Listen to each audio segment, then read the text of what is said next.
Hello students, hope you guys are doing well. हमने carbon compound chapter start किया हुआ है और आज इसका हम जो मेन पार्ट है ऑर्गेनिक केमिस्ट्री का वो स्टार्ट करेंगे कि ऑर्गेनिक केमिस्ट्री आई कहाँ से, होती क्या है। जो नेमिंग वगैरह हम करते हैं, मैंने बोल दिया मीथेन गैस, तो आप बोलते हैं उसका फॉर्मूला क्या आएगा CH4। वो कहाँ से आता है, इसका नाम मीथेन ही क्यों पड़ा, हम ये सारी चीज़ें अब अच्छे से सीखेंगे इस चैप्टर में। तो इससे पहले मैं चीज़ स्टार्ट करते हैं। मैंने बोल दिया ऑर्गेनिक केमिस्ट्री, इसमें हम क्या पढ़ेंगे, सारे ऑर्गेनिक कंपाउंड्स के बारे में। तो हमारे पास एक टर्म आ गई यहाँ पे, ऑर्गेनिक कंपाउंड्स, एक होते हैं इनऑर्गेनिक कंपाउंड्स। तो इनमें क्या डिफरेंस होता है, किसको हम बोलेंगे ऑर्गेनिक कंपाउंड और किसको हम बोलते हैं इनऑर्गेनिक कंपाउंड। तो सिंपली आप इसको ऐसे समझ लो, हमारे पास जो चीज़ किससे मिलती है, लिविंग थिंग्स से। हमारे पास लिविंग थिंग्स क्या होते हैं, हमारे पास या तो प्लांट्स होते हैं या क्या होते हैं, एनिमल्स।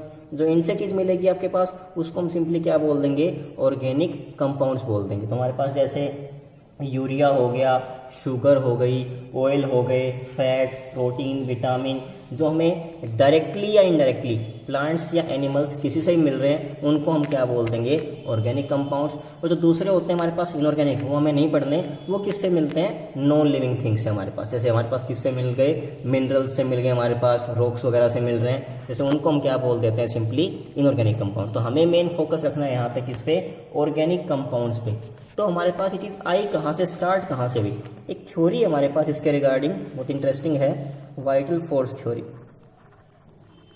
इसमें क्या था बेसिकली, हमारे पास आज से काफ़ी टाइम पहले लोगों में ना एक ये चीज़ थी कि हम जैसे अंधविश्वास नहीं कर लेते हैं बेसिकली, ये वैसे ही समझ लो उस चीज़ को। हमारे पास लोगों को क्या था कि हमारे पास जो लिविंग थिंग्स है ना, उससे ऑर्गेनिक कंपाउंड मिलते हैं, मतलब लिविंग थिंग्स में ऐसे कुछ मिस्टीरियस फोर्स होंगे। मिस्टीरियस समझते हैं, हमारे पास जादू टोना टाइप है ना, मिस्टीरियस फोर्स हमारे पास कुछ ऐसे होंगे जो सिर्फ लिविंग थिंग्स में ही मिलते हैं, नॉन लिविंग में नहीं मिलते। इसलिए ऑर्गेनिक कंपाउंड सिर्फ लिविंग से ही मिल रहे हैं, नॉन लिविंग से नहीं मिल रहे।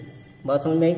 इस थ्योरी ने क्या बोल दिया हमारे पास कि एक बर्जीलियस साइंटिस्ट था हमारे पास, उसने ये बोल दिया कि हमारे पास जो ऑर्गेनिक कंपाउंड होते हैं ना, उसमें कुछ मिस्टीरियस फोर्स होते हैं जो सिर्फ लिविंग थिंग्स में पाए जाते हैं, नॉन लिविंग में नहीं मिलते। इसलिए ऑर्गेनिक कंपाउंड सिर्फ लिविंग से मिलते हैं, नॉन लिविंग से हमारे पास नहीं मिलते। लेकिन फिर क्या हुआ, फिर आया हमारे पास एक मूवी में ट्विस्ट।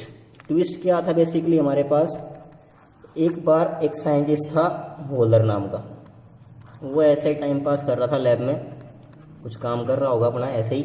उसने लैब में गलती से, समझ रहे हो, गलती से क्या बन गया, उससे यूरिया बन गया। और यूरिया हमारे पास किससे मिलता है, यूरिन से मिलता है, एनिमल्स के हमारे पास। तो हमारे पास जो यूरिया बन गया, एक हमारे पास अच्छा क्या है, ऑर्गेनिक कंपाउंड है। और उसने लैब में किससे बना दिया, ये इनऑर्गेनिक कंपाउंड से बना दिया। हम इसके रिएक्शन देखेंगे हमारे पास कैसे बनाया था उसने। ये उसने गलती से इनऑर्गेनिक कंपाउंड से यूरिया बना दिया लैब में। तो वो जो बात थी हमारे पास कि मिस्टीरियस फोर्स होते हैं, वो तो सब कुछ खत्म, क्योंकि हमारे पास क्या हो गया, ये बन गया गलती से हमारे पास। और ये गलती से बन गया, इसलिए हमारे पास गलती से केमिस्ट्री बन गई, जो हमें पढ़नी पड़ रही है। और हमें पढ़नी अब पड़ेगी, क्योंकि गलती हो चुकी है, अब गलती को सुधार भी नहीं सकते हमारे पास। तो हमारे पास बेसिकली यहाँ पे क्या था, यहाँ से हमारे पास जो चीज़ आई, तो हम यहाँ पे पढ़ते हैं। वोलर ने एक सिंथेसिस की थी हमारे पास, मतलब उसने जो गलती से रिएक्शन करवाई थी, वो रिएक्शन क्या थी, उसने क्या लिया, उसने ले लिया अमोनियम क्लोराइड। तो वैलेंसी तो आपको याद है ही सारी, नहीं है तो कर लो। NH4Cl हमारे पास, उसमें क्या डाल दिया उसने, पोटाशियम साइनाइड, KCNO, एक कंपाउंड हमारे पास पोटाशियम साइनेट डाल दिया। तो आपको यहाँ से दिख रहा होगा कि हमारे पास रिएक्शन कैसी आ रही है, कुछ डबल डिस्प्लेसमेंट जैसी दिख रही है हमारे पास, कि K यहाँ से, Cl यहाँ से अलग हो जाएगा और ये दोनों जुड़ जाएंगे। तो हमारे पास क्या हो गया, एक तो बन गया इसमें KCl, एक हमारे पास क्या बन गया साथ में NH4CNO। ठीक है, हमारे पास क्या हो गई, डबल डिस्प्लेसमेंट रिएक्शन। फिर इसने क्या कर लिया, अपने आप को कुछ रीअरेंज कर लिया। मतलब देखो, इसको अगर मैं थोड़ा ऐसे लिखूं, हमारे पास कितने एन है, इसमें 2 एन है। मैंने एक एन को यहाँ लगा दिया, एक एन को यहाँ लगा दिया, सिंपल है। मेरे पास कितने एच हैं, 4। मैंने 2 एच इसको दे दिए, मैंने 2 एच इसको दे दिए, क्या बच गया, एक सी अरे को, हमारे पास एक सी, और मैंने क्या लगा दिया O। देखो सबके हमारे पास वैलेंसी पूरी है, कार्बन 4 बॉन्ड बनाता है हमारे पास, 2 और 2 4 बॉन्ड। तो इस चीज़ को हम क्या बोलते हैं, यूरिया बोलते हैं। हमारे पास ये क्या हो गया, यूरिया का फॉर्मूला आ गया, जो वोलर ने गलती से लैब में प्रिपेयर कर दिया था। अब गलती से प्रिपेयर हो गया तो हमें जो आगे की ऑर्गेनिक केमिस्ट्री है वो पढ़नी पड़ेगी। तो हमारे पास जो ये था कि मिस्टीरियस फोर्स वगैरह डिम का जो भी बातें थी वो सब हो गई हमारे पास यहाँ पे गलत, तो हमें वो चीज़ें ध्यान में रखनी। अब इसकी जो हमारे पास मॉडर्न डेफिनेशन है ऑर्गेनिक केमिस्ट्री की, ऑर्गेनिक कंपाउंड्स की, वो क्या है, हमें वो ध्यान रखनी है। तो हमारे पास वो डेफिनेशन हमारे पास क्या आ गई, इसने सिंपली ये बोल दिया कि हमारे पास से कुछ ऐसे कंपाउंड्स मिलेंगे। कंपाउंड्स हैं बेसिकली हमारे पास किसके, कार्बन के। हमारे पास मेनली क्या होता है, इसमें हमने पढ़ा ना कि कार्बन हमारे पास हर चीज़ मिलता है, तो कंपाउंड्स किसके हैं, मेनली ये कार्बन के। विद बेटा हमारे पास इसके साथ में क्या मिल सकता है, H मिल सकता है, O मिल सकता है, N मिल सकता है, और बाकी कुछ एलिमेंट्स हमारे पास बहुत रेयरली अमाउंट में। मेनली हमारे पास ये दोनों तो मिलने ही मिलने हैं, इनके अलावा हमारे पास कुछ एलिमेंट्स और भी आ सकते हैं ऑर्गेनिक कंपाउंड्स में हमारे पास। तो क्या बोल दिया, compounds of carbon containing usually hydrogen and one और more other elements like oxygen, nitrogen, sulphur, halogens हमारे पास, इनको हम क्या बोलते हैं, ऑर्गेनिक कंपाउंड्स। और इन सब की जो हम स्टडी करेंगे उसको हमने क्या बोल दिया, ऑर्गेनिक केमिस्ट्री। तो हमने क्या बोला, कार्बन का H तो पक्का मिलना ही मिलना है, तो हमने एक वर्ड निकाला यहाँ से, हाइड्रोकार्बन।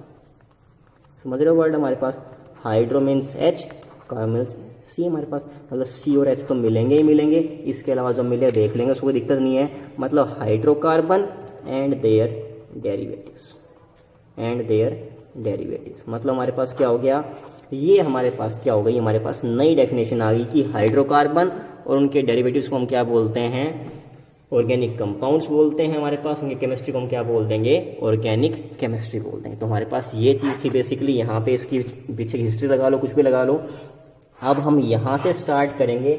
मेन हमारे पास जो ऑर्गेनिक कंपाउंड्स होते हैं वो होते क्या हैं, कितने टाइप के होते हैं, कैसे हमें उनकी नेमिंग करनी है, बहुत अच्छा चैप्टर चलेगा हमारे पास यहाँ से। ये ऑर्गेनिक कंपाउंड मेनली हमारे पास दो तरह के आएंगे, एक होता है सैचुरेटेड हमारे पास, एक होता है हमारे पास अनसैचुरेटेड। ठीक है, अब हमारे पास क्या है, इसमें हमारे पास सिंपली क्या आएंगे, जहाँ पे क्या आएंगे, ओनली सिंगल बॉन्ड आएंगे कंपाउंड्स में हमारे पास। इसमें बेटा क्या आएंगे, डबल बॉन्ड भी आ सकते हैं और ट्रिपल बॉन्ड भी, हम पढ़ चुके हैं ना, कोवेलेंट बॉन्ड हमारे पास सिंगल, डबल, ट्रिपल, तीन तरह के होते हैं। जहाँ सिंगल बॉन्ड वाले आएंगे उनको हम कॉमनली बोलते हैं एल्केन बोलते हैं, इनको हम डबल वाले को क्या बोलते हैं, एल्कीन बोलते हैं, और हमारे पास जो ट्रिपल वाले आएंगे उनको हम क्या बोलते हैं, एल्काइन बोलते हैं। Alkane, alkene and alkyne. तो हमारे पास हम इनके बारे में थोड़ा स्टडी कर लेते हैं। एल्केन क्या होते हैं, एल्काइन क्या होते हैं, हमारे पास ये सब बातें। तो हमारे पास क्या आ रहा है यहाँ पे, हम बात कर लेते हैं एक बार हमारी की जो रिएक्टिविटी होती है, कौन कितना रिएक्टिव होता है। तो हमारे पास क्या है, एक एल्केन है, मैंने एग्जांपल लेता हूँ सबके, CH4 एल्केन का एग्जांपल हमारे पास, CH2 double bond CH2 alkene हमारे पास हो गई, और CH ट्रिपल बॉन्ड CH हमारे पास क्या हो गया, एल्काइन। देखो हमारे पास तीनों हैं, इसमें ट्रिपल बॉन्ड, इसमें हमारे पास क्या है, डबल बॉन्ड, इसमें हमारे पास क्या आएंगे, सिंगल बॉन्ड। तो हमने क्या नाम दे दिया इन तीनों को, alkane, alkene and alkyne. Structure बनाओ इन तीनों का। हमारे पास CH4 कैसा होता है, एक जो बनाया था ना सिंपल, हमारे पास टेट्राहेड्रल, एंगल कितना है बेटा, 109.28 डिग्री। ये देखो हमारे पास CH2 डबल बॉन्ड CH2, तो हमारे पास जो ये एंगल है ये कितने का हो रहा है, 120 डिग्री। थर्ड हमारे पास CH ट्रिपल बॉन्ड CH, ये एंगल कितना दिख रहा है आपको, 20 डिग्री आपको दिख रहा है, 109, 120, हमारे पास यहाँ कितना 180। एंगल बढ़ता जा रहा है, एंगल बढ़ेगा तो हमारे पास एंगल से जो स्ट्रेन होता है मॉलिक्यूल में वो इंक्रीज कर जाता है। इसलिए हमारे पास जो इसकी रिएक्टिविटी है कि कौन कितना रिएक्टिव होगा वो भी क्या कर जाती है, इंक्रीज। मतलब हमारे पास क्या ऑर्डर आएगा, एल्केन सबसे कम रिएक्टिव और एल्काइन हमारे पास क्या होते हैं, सबसे मोस्ट रिएक्टिव। तो हमें ये चीज़ यहाँ तक करनी है। कल हम इसकी नेमिंग स्टार्ट करेंगे काफ़ी अच्छे से, बहुत मज़े आने वाले इस चैप्टर में आगे। तो इसको आप पीछे का जो बेसिक्स है वो साथ साथ करते रहें अच्छे से, अपने घर पे रहें, अच्छे से ध्यान रखें। Stay happy, stay healthy, take care, bye.